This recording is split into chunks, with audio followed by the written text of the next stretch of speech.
you all for being with us today, both guests and our panelists. It's a beautiful drive, but I know it's a long drive.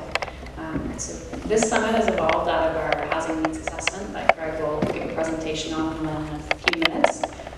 Our goals today are to help build connections between different partners to develop a shared understanding of challenges and potential strategies to address those challenges. So with that, I'd like to introduce Greg Piduch, who is a regional planner at HCPC.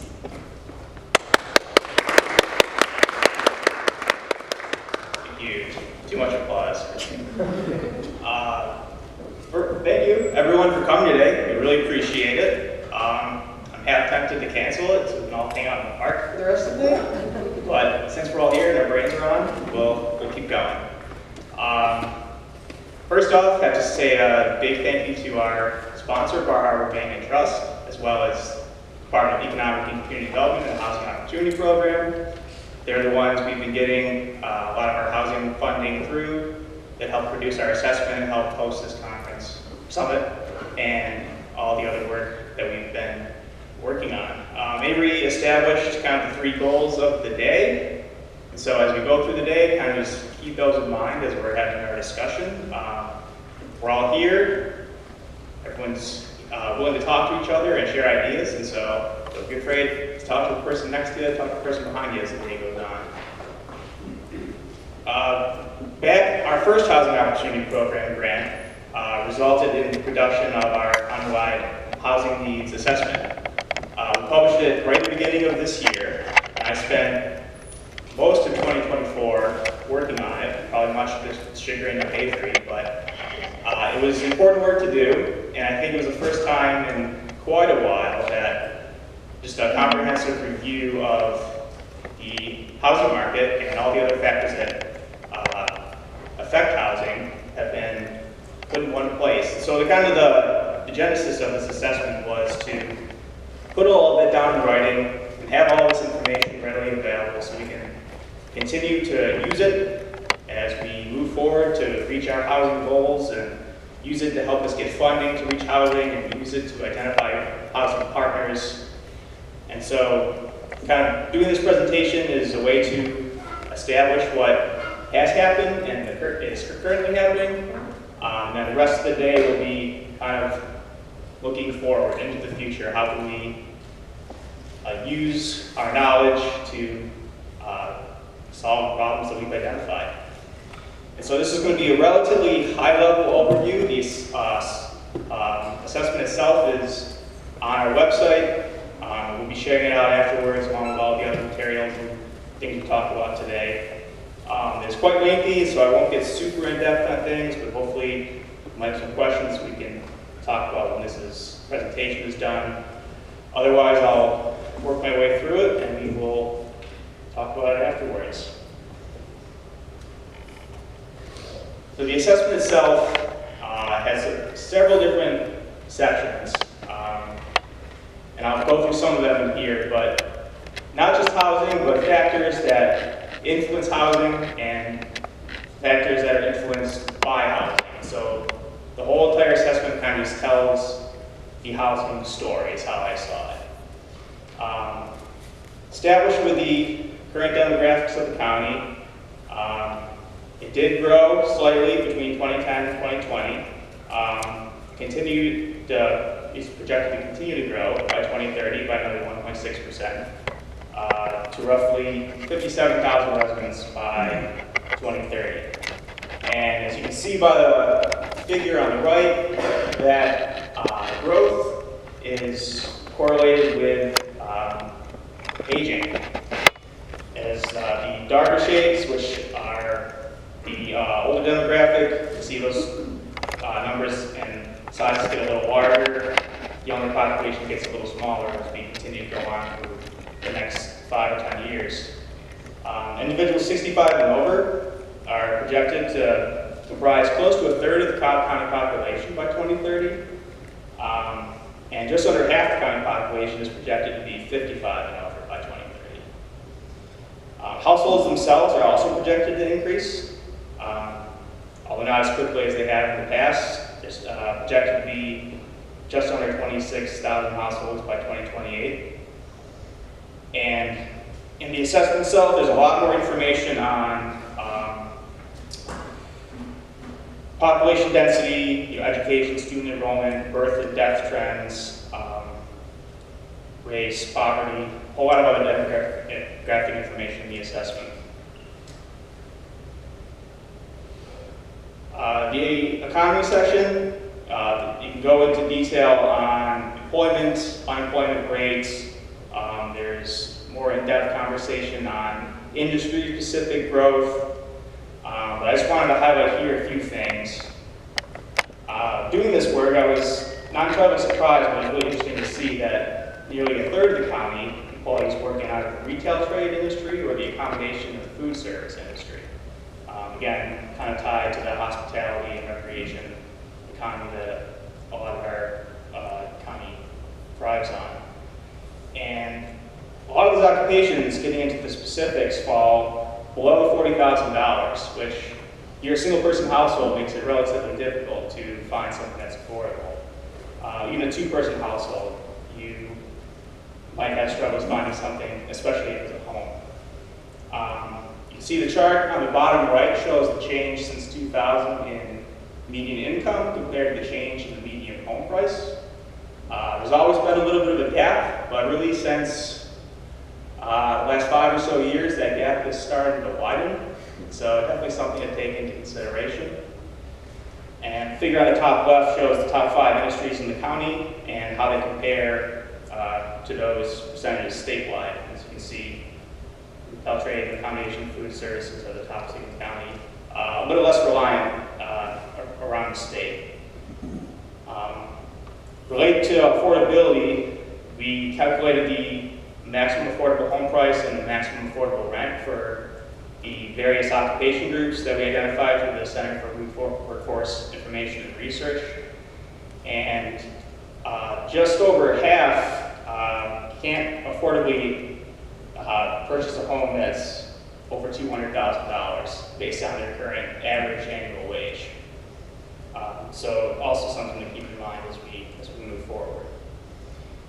As far as the working population in the county, 60% both live and work in the county, but there's also a fairly healthy amount of commuters that come in, just under 7,000. So this figure here kind of just gives a brief illustration of that. Yeah, for the 14,000 or so that work and live, another 8,000 or so that live in the county but work outside, and then you got all your commuters. And that commuter base presents an opportunity for more housing and for more overall growth in the county. Of course, they need a place that's affordable and reliable and available. And those are obviously some of the top challenges right now when it comes to housing. So we'll talk about kind of the housing gap and the demand for housing a little later, and that commuter population factors into that. I'll try not to get too deep on the seasonal housing and short-term rentals, but there is an entire section in the assessment if you want to learn a little more. As far as seasonal housing itself, which is our units that are not dedicated for year-round use, close to a third of the county's total housing units were identified as vacant for seasonal, recreational, or occasional use, and that was according to the 2020 decennial census. And so, right off the bat, I'm sure we're all aware, a lot of seasonal population. That's potentially a third of the units that are not occupied year-round. We also took a little bit of a dive into some short-term rental data. We used AirDNA, which is a leading software and data company for short-term rental listings. Took a 3-year sample size between July 2021 and 2024, and looked at a whole bunch of different factors when it comes to short-term rentals. So throughout that 3-year period, there were 4,500, and this is according to AirDNA, which receives most of its listings through Airbnb or VRBO. That's how they receive a lot of their data. 4,500 unique listings in the county during that 3-year period. And it was we estimated that at least at one point in time, 11% of the total county stock was listed as an active short-term rental during that period. And to be an active short-term rental, it just means that there's at least, at one point, it was listed and booked for a day as a short-term rental. And so around 11% of the housing stock was listed. The figures here kind of show the seasonal nature of short-term rentals. Again, I think we're all pretty familiar with that.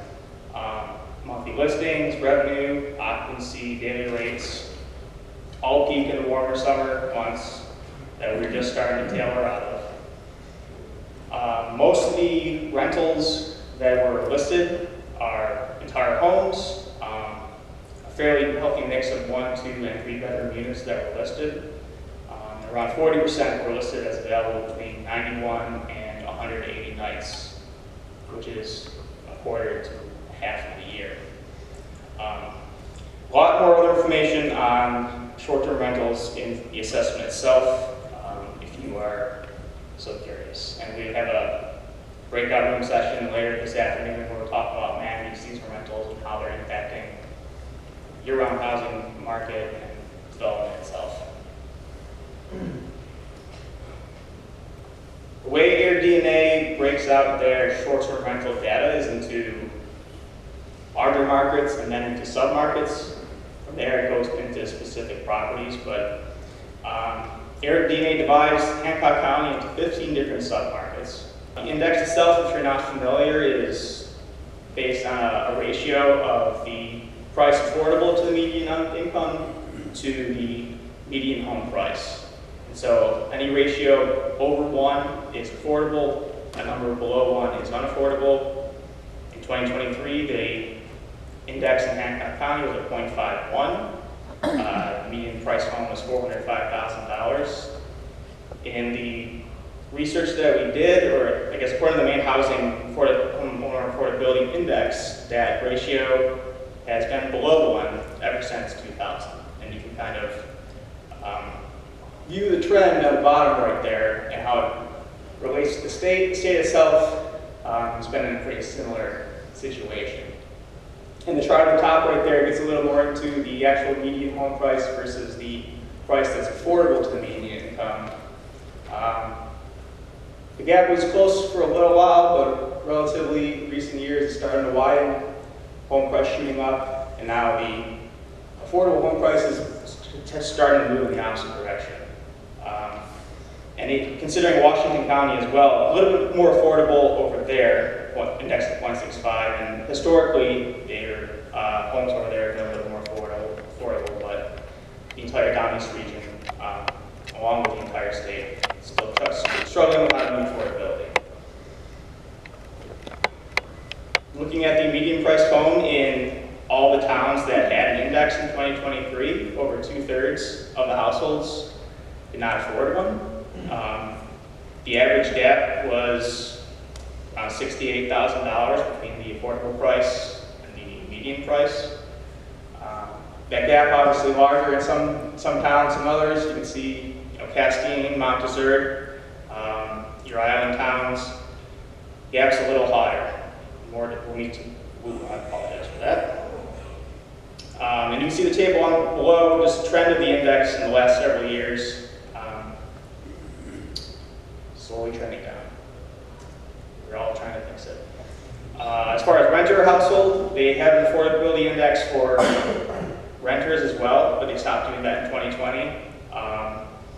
From 2000 to 2020, there was a roughly 50% increase in the median income for renters, but the median rent itself for a 2-bedroom increased significantly more.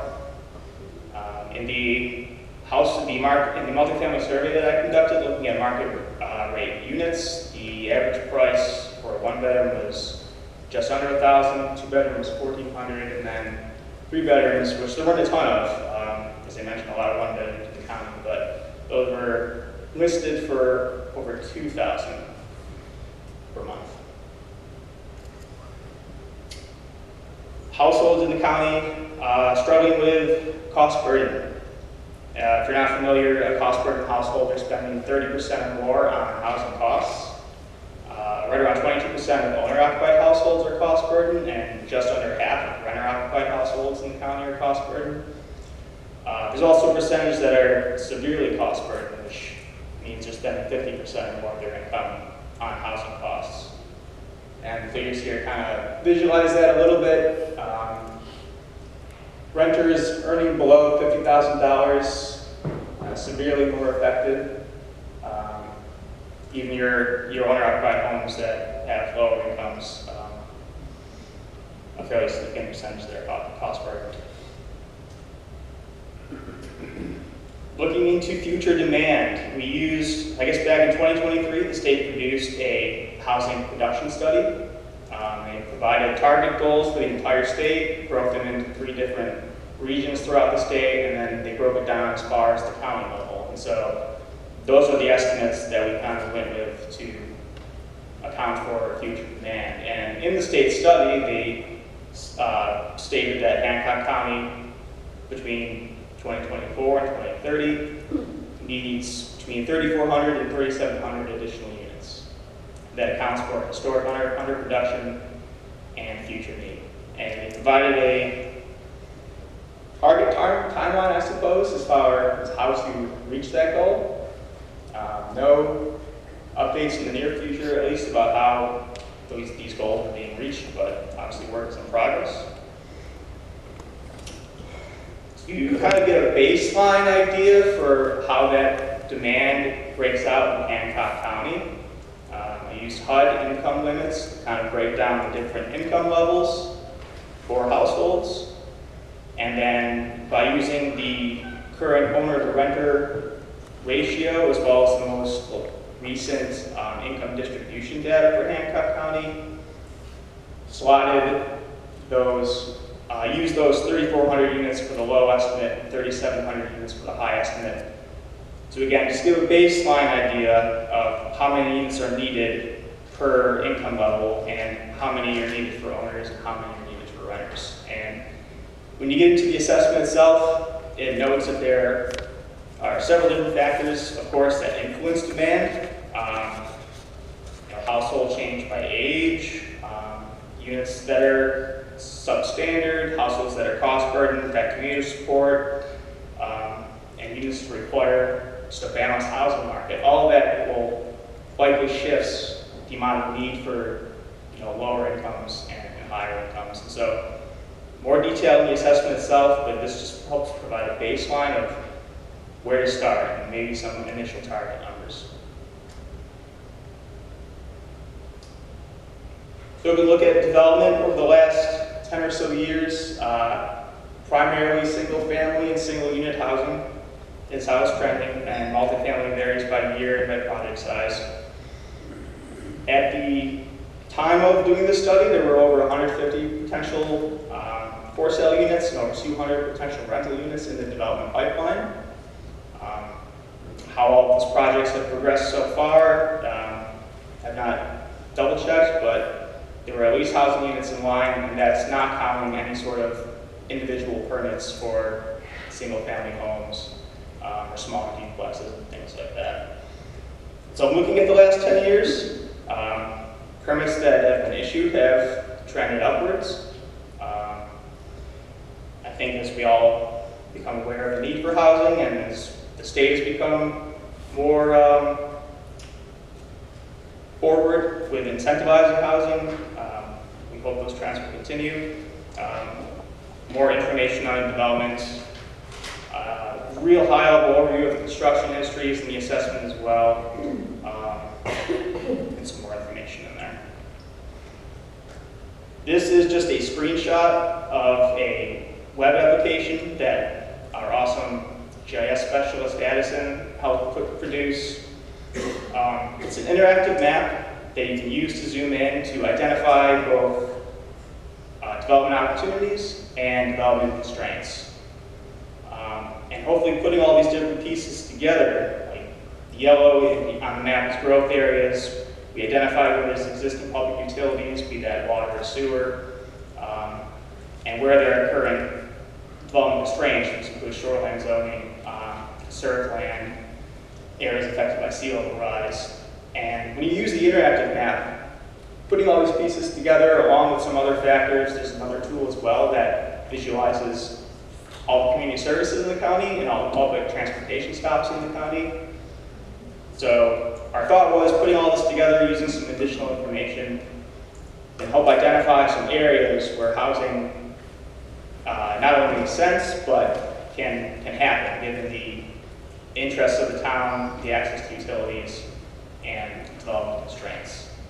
And so a link to that is also on our website. It's within the assessment itself. I encourage you to explore it if you have a chance. There's also a section in the assessment overviewing development and different factors that go into identifying suitable and non-suitable development, how land use is changing, and some other factors there as well.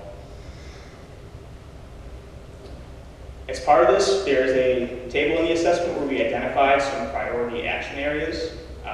4 main categories with different actions in each of them.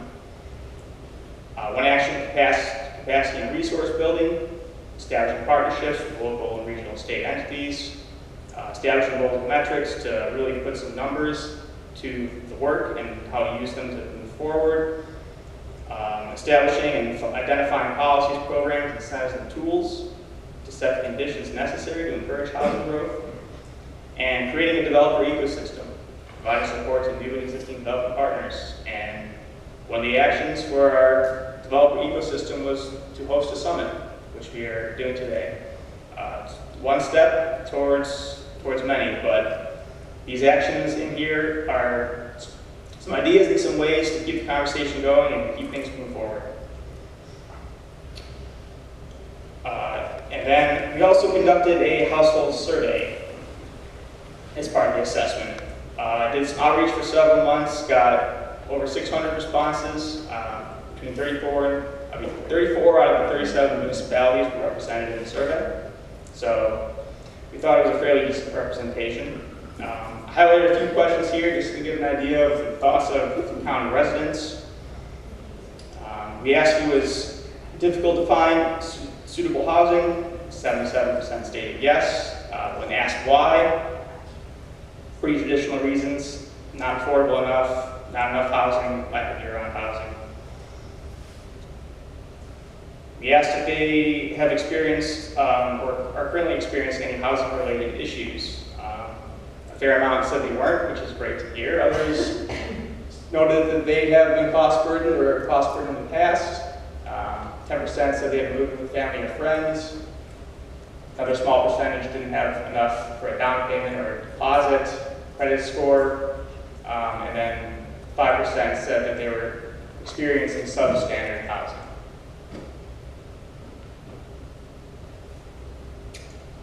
We asked respondents to rank and identify the top 3 issues that are negatively impacting the housing market. Again, pretty expected responses, but it's good to get them written down. High prices of rents, not enough housing or rental options, and then year-round housing needs being converted. Insufficient wages was up there among the top responses. And then some senior options, apartments for seniors, independent living, and senior care facilities, which is something that the county doesn't have a lot of at the moment. No nursing homes. There is a list of various assistance facilities in the assessment as well. And then we asked for the types of styles that are needed. Modern move-in ready homes, as well as single floor plan units were right towards the top. Fixing up existing homes, as well as apartments, and modular homes with designs that are pre-approved in fraction as well. That is a brief and very quick overview of the assessment itself. Also within there is a list of housing assistance programs. There's a list of local and regional and state development partners, an inventory of other development tools, all of which will hopefully help lead us towards the increasing housing of the stock itself, and as well as the housing that we need in the county. So that is all I have for a presentation. Happy to answer any questions if you have them.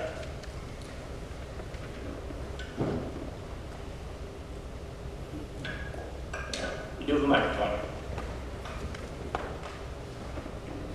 Awesome, thank you. My name is Erin Cortal. I'm a policy director at Island Institute. And one of the questions I had, and just maybe, I can definitely read the report as well, but just talking more about the rehab and if it's, like, what's the composition between new units that are needed versus the rehabilitation of existing housing stock?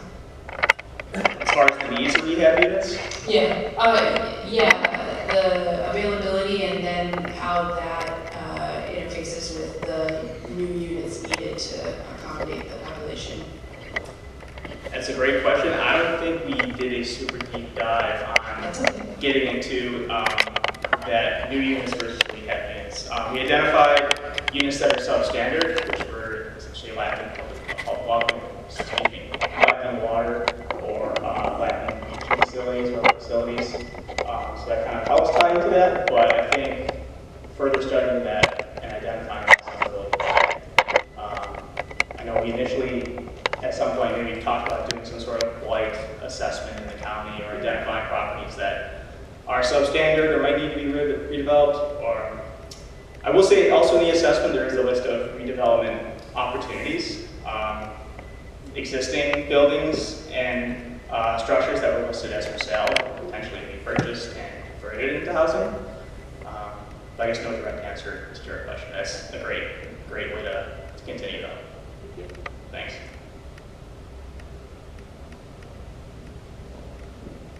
Have you done an analysis of construction costs and land costs, which would determine the construction cost versus the sale prices of homes is probably considerably different? I did a high-level overview of the construction industry and assessment, and this was all, I think, through a main housing report that they released a couple of years ago on the construction industry and some other sources. So a brief overview there. Also in the assessment, I did a point-in-time analysis of land that was listed as available for sale. And so that kind of helped give an idea of where parcels are being listed as available and is the price range that they're selling for and the size of these parcels. So not necessarily the cost of developing land, but how much land was going for on the market to kind of help paint that picture. But again, other great topics to continue looking into.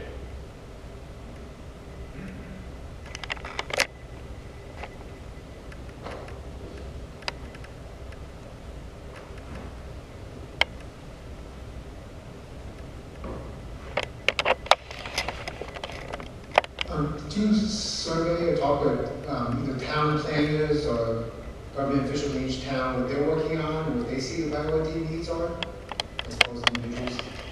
We included them as part of the household survey. No, I guess, individual town-specific survey, but that does sound like a good idea moving forward. We've also been working on a lot of comprehensive plans for the county, and other consultants are working on comprehensive plans, so a lot of the work that we're doing there is coming out in their housing goals, objectives, and strategies. That's a great point.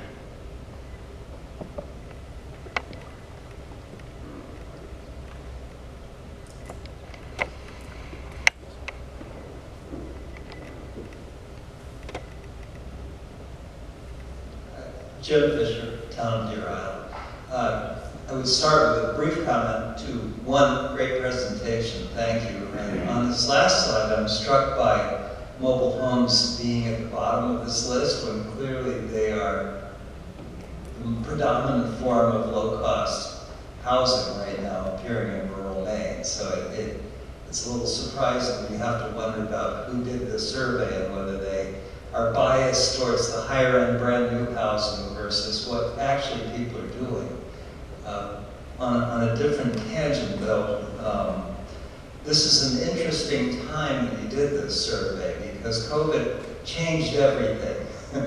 And real estate values in towns like Deer Isle spiked dramatically. The demand for housing, the number of people who were seeking shelter from the epicenters of the disease coming to rural Maine pushed prices up dramatically, and simultaneously we added fiber optic broadband to much of the county, which meant remote work was possible. So the demand on housing really spiked during this period, and to mirror that, Deer Isle's valuation in 2024 increased 22% in 1 year, according to the state, and in 2025 increased 23%. However, I'm thinking we may be coming to the end of that. Our valuation for 2026 is projected to increase 2%. So we're seeing a sudden fall off, and you could say there are a lot of factors contributing to that, but I'm wondering how you will track that now, because I think a number of things may conspire to help moderate some of the inflation in housing and maybe open up supply. Yeah, that's a great question. I guess, yeah, to get first to your point about mobile homes, I'm sure it does have to do with who is taking the survey. I think there's definitely some education that can be done. And maybe once more mobile homes are coming on the market because they are a good option, do a little more talking about how they are a realistic and viable option. As far as tracking valuation, don't know if I have a strong answer for you at this point. Open to ideas for sure. I've looked at all the towns in Hancock County, and it's just, boom, suddenly peaked. Also to mobile homes, when we look at, when we do the comprehensive planning surveys, a lot of times people are ranking the types of housing development they would like to see. Mobile homes and then mobile home parks, mobile home parks are normally rated a lot lower than just mobile homes themselves. So.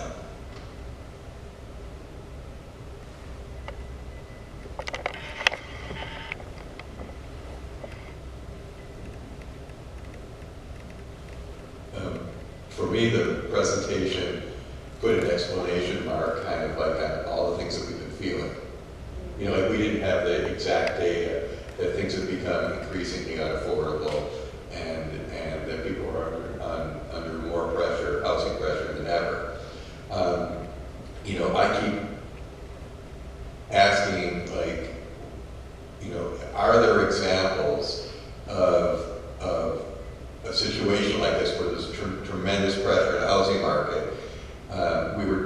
We had a meeting yesterday in Castine, and they were talking about Rockland apparently has affordable housing complex, and when municipal employees come in to get hired, or people in the area, they say, okay, here's the job and here's the housing. They actually are ahead of this curve a little bit, and I just keep asking the question of what is the solution? I mean, we have 2 pieces of land available in Castine right now, both for over $700,000. Just a lot.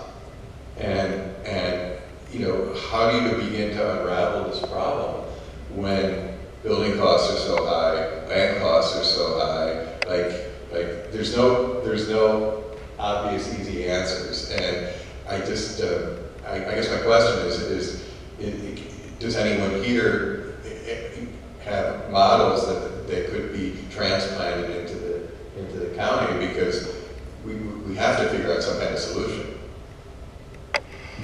Yes, if anyone has a great answer to that. No answer, I'm surprised. Otherwise, yeah, it's baby steps at this point, which is not what we want to hear, but just trying to make progress, one by one, town by town.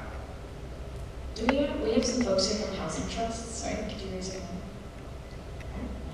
hand? So we have some housing trusts and some other, we're having one of our breakout sessions on housing partnerships. Yeah, that could be a great place to start some of those.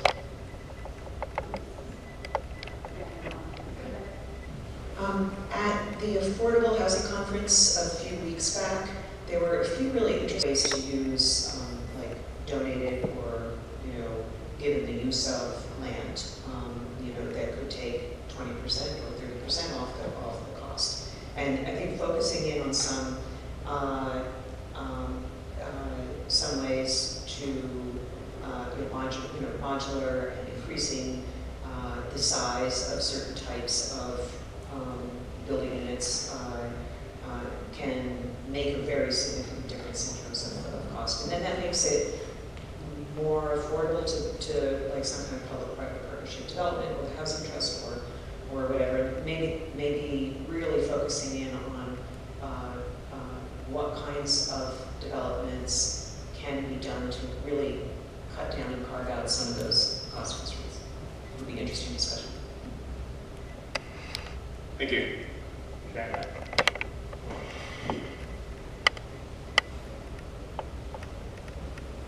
Hi, Pam Duell. I'm with the Island Workforce Housing, Deer Island, Stonington. We completed our first project just over 2 years ago. We started having tenants move in, 10 units of workforce housing focused on households earning between 70 and 120% of Hancock County AMI. There's no public grants or funding for this demographic, which is really frustrating. However, we've had incredible support from our community, and as we close in on the goal for our second project, which will be 12 units of housing in Stonington, we're using the same model, which is roughly we raise 2/3 of the construction cost, and then we finance the remaining third. So the new project in Stonington, our fundraising goal, excuse me, for the capital campaign was $2.3 million, which again is about 2/3 of what it will cost all in. And that seems to be a model that works on the island. I think in communities like Castine, it might also work. I think one of our board members, Peter Roth, met with some folks in Castine at some point.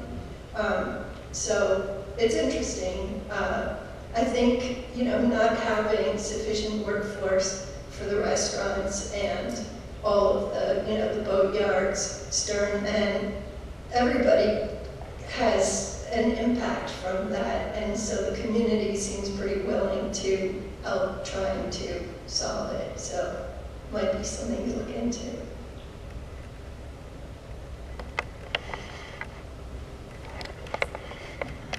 Hi, Jen Literal from the Maine Redevelopment Land Bank Authority. I heard you mention about the some properties that might be available for redevelopment, and we can kind of come in and help if there are issues with title issues or cleanups needed, things of that. We can transform those, and then the properties are available for the next stages. We also have some smaller grants for lightning grants that are $25,000 for projects that just need a tiny little bit of thing to get them into use. So just a little bit of that. There's some pamphlets outside if you need more information. Thanks, Jen.